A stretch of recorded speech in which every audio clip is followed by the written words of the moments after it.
Hi again, and welcome back to Boss Moves and Benefits.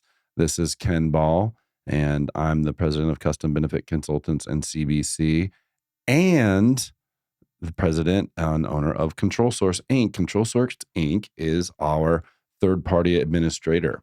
As a third-party administrator or a TPA, we provide lots of different services to various employer groups.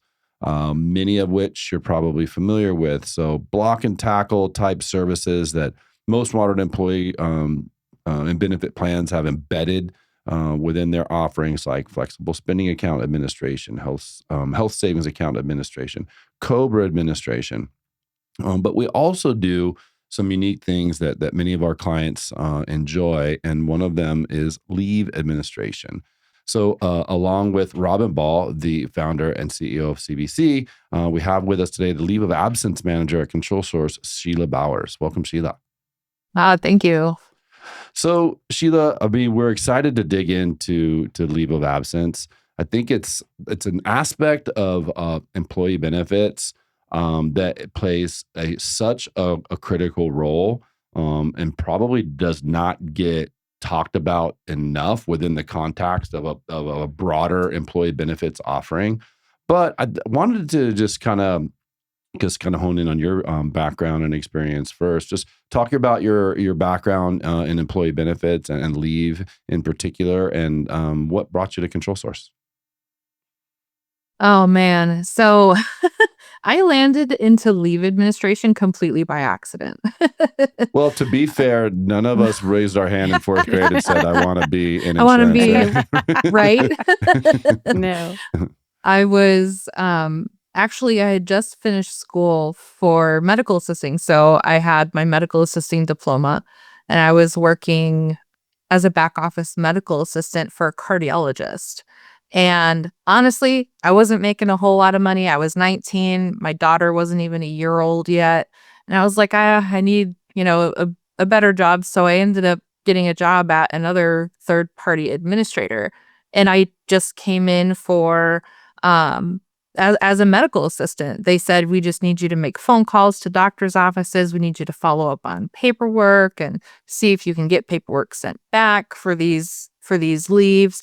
And I will be completely honest, I had no idea what FMLA was or anything about leave, like the first few years I even worked there, because I was so behind the scenes and just so into what I was doing. Plus, we were a whole separate department. There wasn't many of us, and it was just me doing all the medical assisting stuff. But I ended up learning so much with that TPA. I was there for 17 years. Wow. Almost 18.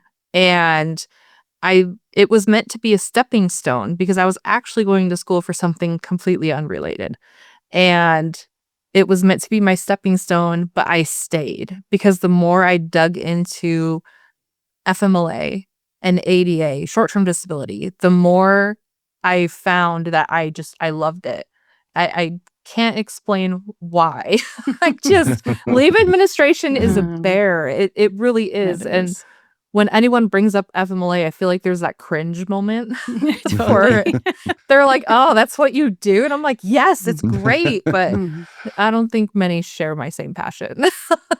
What did bring you or attracted you to Control Source? I was feeling super stagnant where I was at. I had been there for a really long time. There was no more room for growth. And I just kind of felt like I was just there. I'm just doing my job on a daily basis. And it wasn't exciting anymore.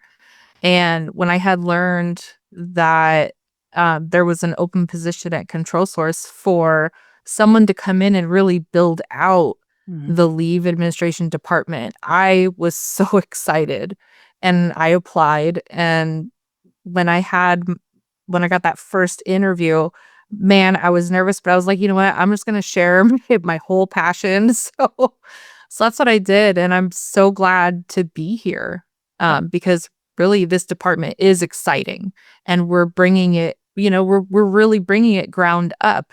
The bones were already here. Now I get to come in and really build the walls and supports and processes and procedures. And It needed That's you, what Sheila. excites It needed you. I am so grateful because with all the things that we have to worry about with changing regulations and employee benefits and client side and leave was like, we were not going to be in the leave business. Never. I mean, it wasn't something that we really wanted to do, but we had a client saying, you're managing all my eligibility and you're managing the application, the disability claims and all these different things. Why can't you just do leave? Like, that's the only thing that you're not doing. And not knowing how it fit together with employee benefits so tightly and the importance of it, I've learned a lot, but I can definitely say since Sheila's been on board, like I can sleep at night. Like she's got it. She doesn't just have it, but she's taking us in some exciting directions. She appreciates why we're different, which we'll talk to you definitely about that. And we keep innovating, which is pretty exciting. So you brought up something there, just kind of robbing around the importance of leave, and I think it's what's kind of had my wheels turning as we were contemplating this topic. We're guiding a lot of large group employers, and there's so many moving parts. But if I get into the room to speak to the decision makers, frankly, most of the time we're talking about the medical plan, the dental plan, compliance for ACA, the deductible levels, the co-insurance, the stop-loss insurance, all these moving pieces.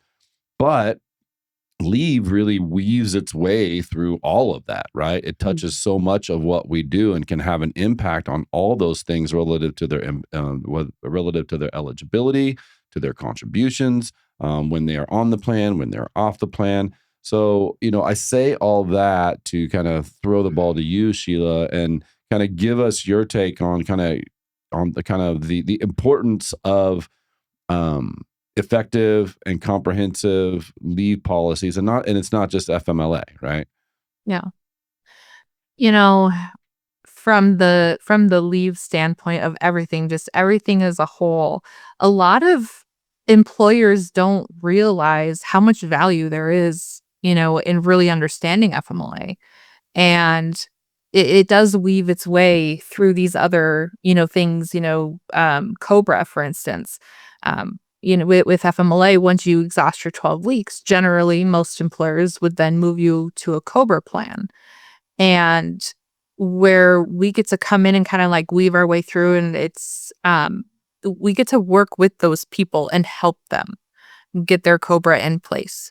And we communicate with their employer to say, you know what, their benefits have exhausted because their FMLA is exhausted, but we're going to go ahead and, help them get enrolled into COBRA if that's what they want to do. I think that's that's one of the things I love to talk about definitely is that I didn't realize as in employee benefits how many employers do not tightly manage their eligibility when they're on leave. And so a lot of times they'll go past FMLA exhaust and a manager will be like, oh, she has cancer. I don't want to take her off the plan. And so we struggle a lot with that because if that happens in that situation, they are not covered underneath their stop loss policy on our self-funded plans. You're paying life and disability premiums. If they die, the carrier will not pay that death claim because they're not actively at work and it doesn't fit into their certificate of coverage. And so those things are super important. But I like that you brought up COBRA too. I think dovetailing Control Source COBRA with leave and our individual side on sales, what we're able to do is kind of handhold those folks to Sheila's point, and let them know many times they can have Medicare options, especially with ALS or end-stage renal disease. And sometimes they can get a subsidy in the marketplace because they haven't been at work. So often, and I would say a group that's 2,000, 3,000 lives that's self-funded, we can get 2 to 3 large group claimants off the plan a year by doing that. That's the best deal any COBRA person's any COBRA company is going to offer you.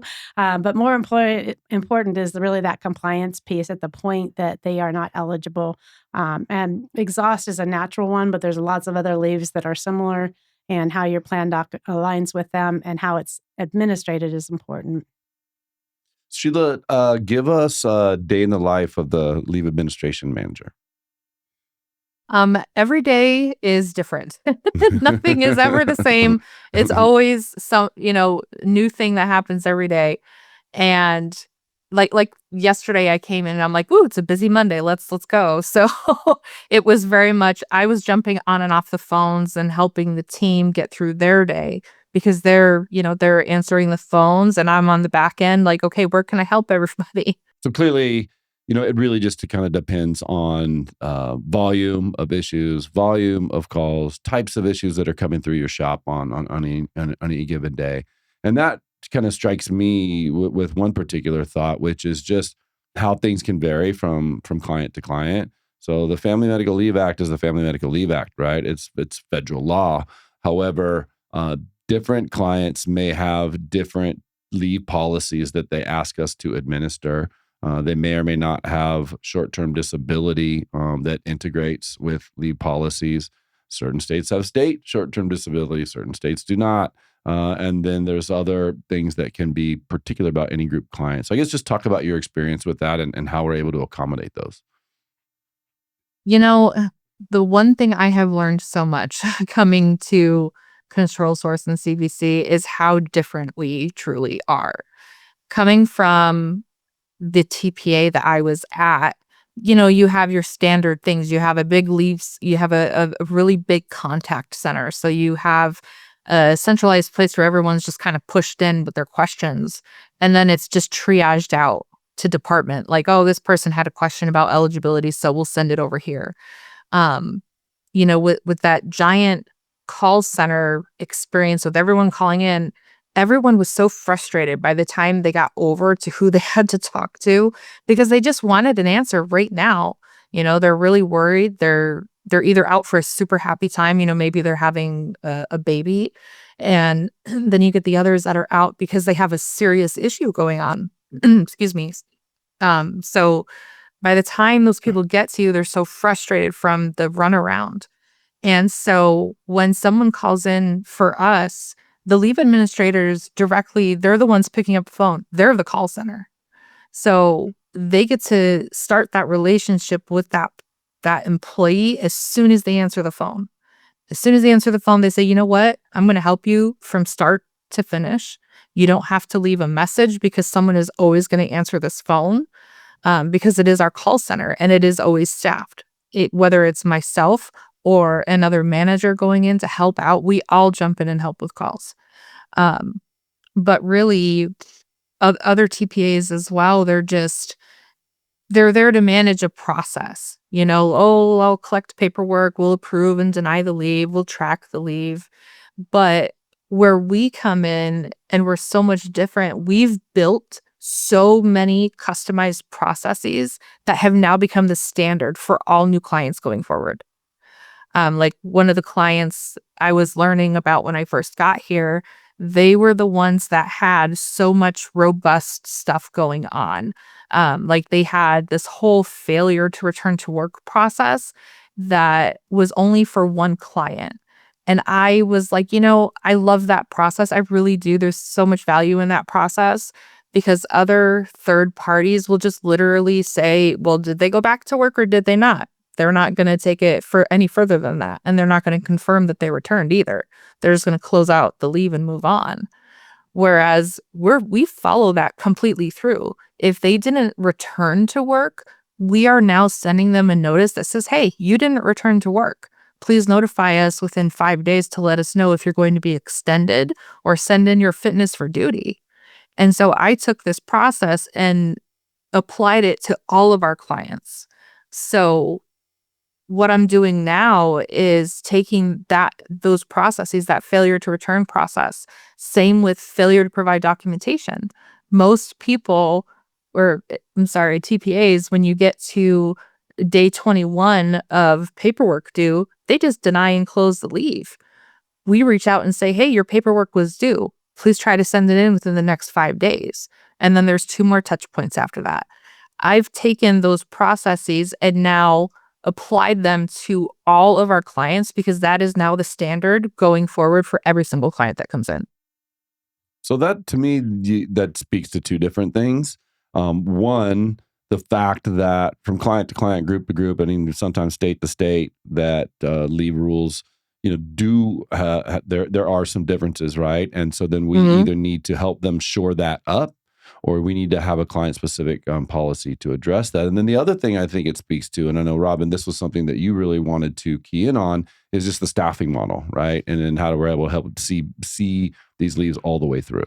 Yeah, that's what I think Sheila just spoke to. But what was interesting to me about that is I didn't know it was unique until Sheila came our way. And she's like, one person can handle it. And then we just hired another, very experienced person. And Sheila, maybe you might want to talk about his experience, is that, he really appreciated that more than anything else. Do you want to hit on that real quick? Because it kind of clarifies, how people feel supporting that type of process as well.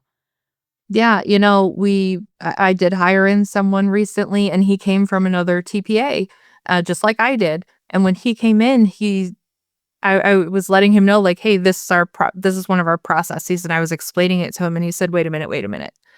And he said, so I'm going to reach out to someone after they're supposed to return to work. I don't just close this out. And I'm like, no, you don't.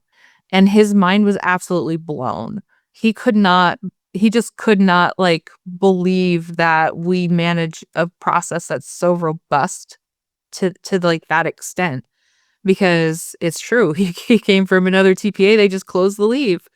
And he said he was call center, so he didn't get to actually touch the leave. He would be one of the triagers, which was very frustrating because he couldn't resolve the issues. Yeah, I thought that was really, really good to learn. Yeah, and he was so happy to, one of the biggest things for him when he got here was, not only am I answering the phone, I don't have to send a message to somebody else. I can help them right now. And that was one of the reasons he really wanted to work here. And I appreciate that, because, these individuals, they need help going through this process. And however we can help them is, the best for everybody. We want to give them the best experience, and, definitely being able to answer the phone and speak directly with someone you're going to manage their leave for. That's a leg up. We're going to build that relationship immediately. And he's floored, and he loves it. He actually loves being on the phone. He's fabulous on the phone.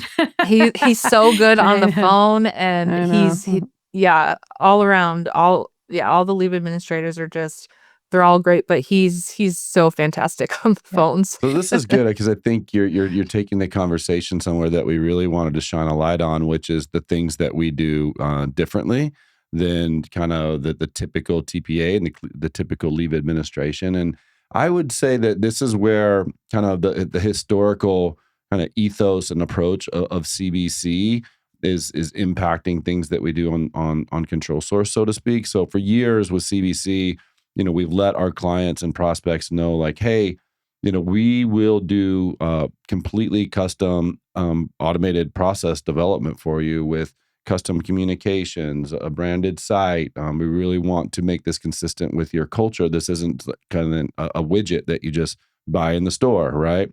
And so I think it's taking that approach and applying it to leave. And I think what's great about your experience is that you've seen the way it's typically done, right? That it's usually just is off the shelf. It's we work in this box, and that's the only box that we work in, and this is just how it's going to be. And you've given a couple great examples already, but I know that there's several more. Can you talk more about how Control Source's leave administration product and process really would be differentiated from other leave management policies out there?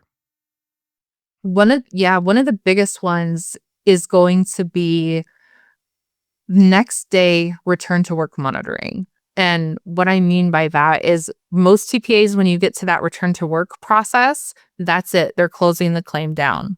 They're not going to reach out. They're not going to ask for any additional information. They're just going to assume they return to work. And then if they need an extension, well, they'll wait till they call in, or they'll wait till the client says, they didn't come back to work. Can you reopen their leave?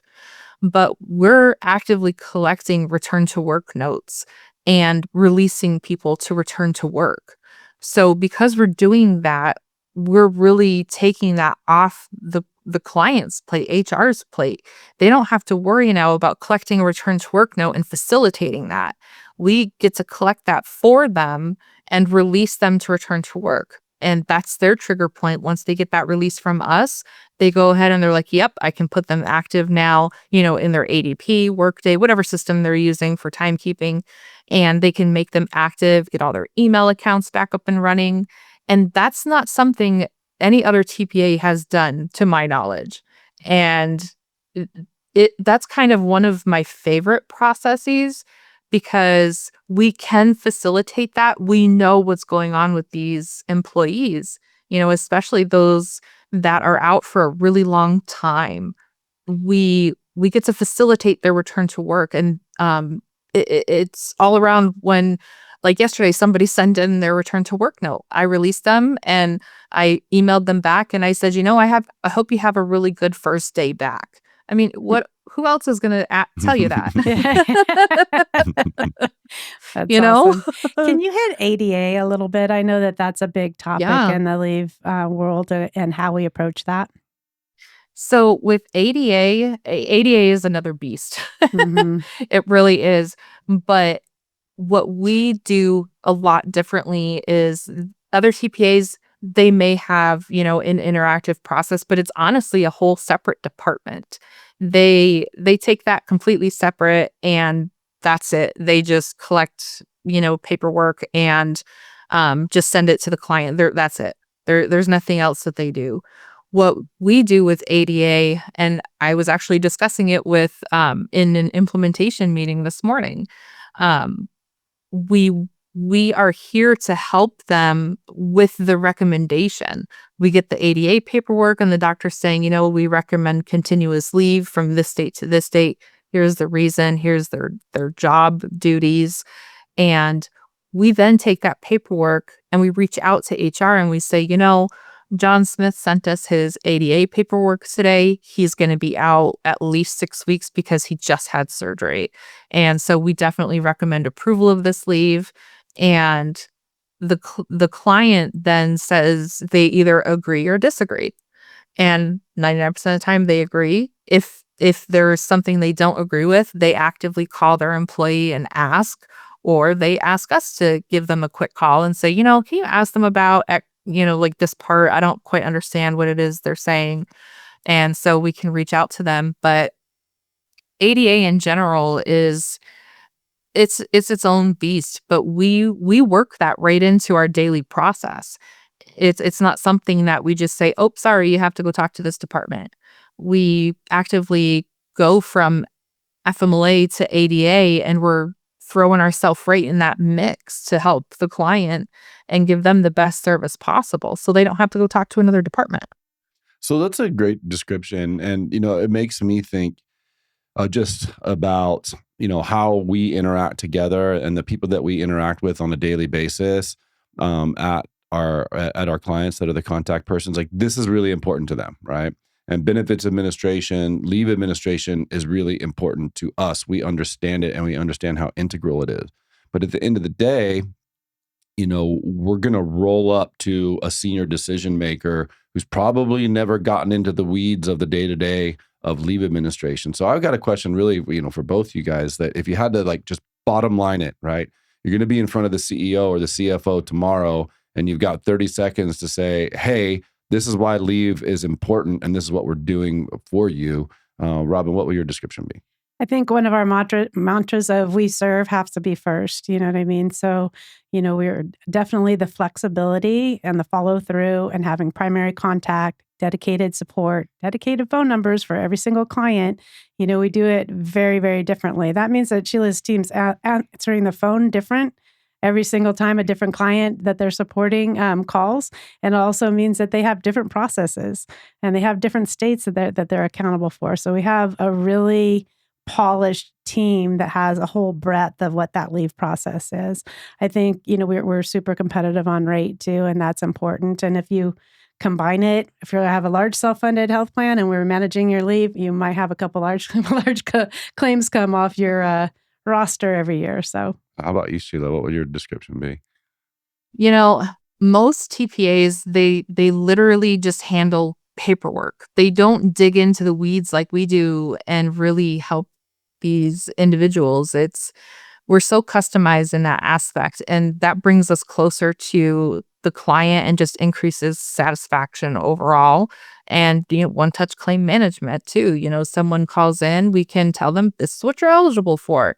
Um, being able to have to be the ones to say, we don't manage just paperwork, we manage people Yeah. and Awesome. and the process. And that's what I would say, because it's true. We're a step above everybody because we do truly manage people, not just paperwork.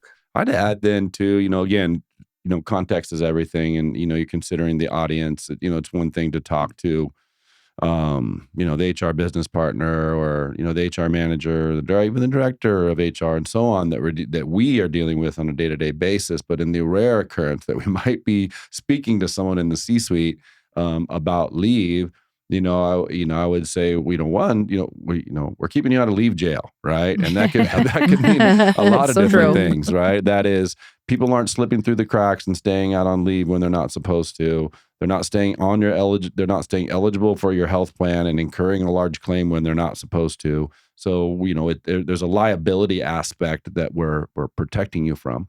And then the corresponding, and I think this is really just a double down on what both of you explained, is from a talent acquisition aspect. We are touching, interacting, supporting your employees, and going to give them an experience that's consistent with the culture that certainly someone sitting in a CXO position, would be important to them. I just forgot a big one for CXO position here. So we also collect premiums for when folks are on leave. And when we're doing arrears processes, usually the most missed premium is somewhere in the leave process, when they start to collect, if they terminate and they haven't collected, and all of those things. So what also makes us unique is that we collect the premiums, we put it into our benefit administration system, and it combines that with our arrears. So they'll know what's collected for people that are on leave and what's collected for folks that are, regular, they have a life event or what have you. Are we catching up those payroll deductions? And it all syncs up. So anything that is not collected is reporting back to them. This percentage is not collected because of leave, which is usually the highest percent. So we can drill down into those processes and go, okay, how can we make this window tighter? How can we bill better? What's the expectation and the communication with the employee at that point? And that's a big one because, as we onboard new clients that don't have those types of processes in place, we can look back historically and we can see that, not accounting for those uncollected contributions and premiums can, depending on the size of the company, can end up in the hundreds of thousands of dollars in a particular year. And that goes right to their bottom line. So I think that's a good point, Robin, in terms of, how that could impact, from a C-level viewpoint. So I've got one. I mean, this is meet the team time, right? Sure. And so we're thrilled to have Sheila. She's one of our biggest rock stars in the company right now. And I get more and more impressed every time she talks, every time she talks to a client, every time she does a presentation. I just absolutely love it. But can you tell us a little bit about ghost hunting? Yes. Okay. So so much goes into this. So what you're saying is we may have another podcast episode on ghost hunting. Right. So summarize that in 2 minutes. I don't know, what everyone believes in here, but I grew up in a haunted house, in all kinds of different haunted houses. And I say that because the experience that stood out to me the most is my sister and I would go to bed, quote, quote, we're playing in our room or whatever. But in the middle of the night, we would hear people talking. We would hear pots and pans moving around in the kitchen. We would smell stuff cooking. We'd go out to the kitchen and there's nothing there. It's empty. It's dark. My mom's in bed. My dad's in bed. So my sister and I were like, what is going on? And I was probably 10 or 11 at the time. And then as I got older, it seemed like every house we lived in had something going on. And it grew into, I started doing these little ghost adventures with my friends when I was 13, 14. And we would actually go into abandoned places when you're not supposed to. We'd go into abandoned places and just really just go look around. And we had like a little video camera. We had these little voice recorders, and I will never forget, we took a picture and there was like clearly an outline of someone there. And we got so freaked out, we screamed and ran out of there. We're like, nope, we are out of here. But I love that fun fact about you, Sheila. It's now turned into this. My daughter had experiences when she was younger in a house that we rented, and my kids had this quote imaginary friend, or so I thought, and it turned into they would talk to this whatever it was at night. It was on the baby monitor. It was kind of creepy, but my daughter then got interested in it. So now her and we actually frequent graveyards. We'll go to abandoned places. We actually got approval and went and did a ghost hunt at her high school before she graduated. Because there was like a couple of things that happened there, and there's some history there. So they let us come in. They're like, absolutely come in. It was so much fun. It was a total blast. But now we try to go on ghost hunts at least once or twice a year. But we go to graveyards now, and it's not just to like, ghost hunt, but we actually go there and we visit the graves that are not kept up, and we actually clean them off and, take the leaves off of them, just because, they feel forgotten because the grave is just so old, like 18 whatever, and so we just clean them off and just make them look nice and just like let them know like, hey, you may not have family left, but we still care. No wonder you're the empathetic leave manager. I care a lot. I know you do. Wow, that's a great one. So I guess any closing thoughts on Control Source and leave administration, Sheila? I'm just excited as the future comes in, because more and more states are coming in with legislation.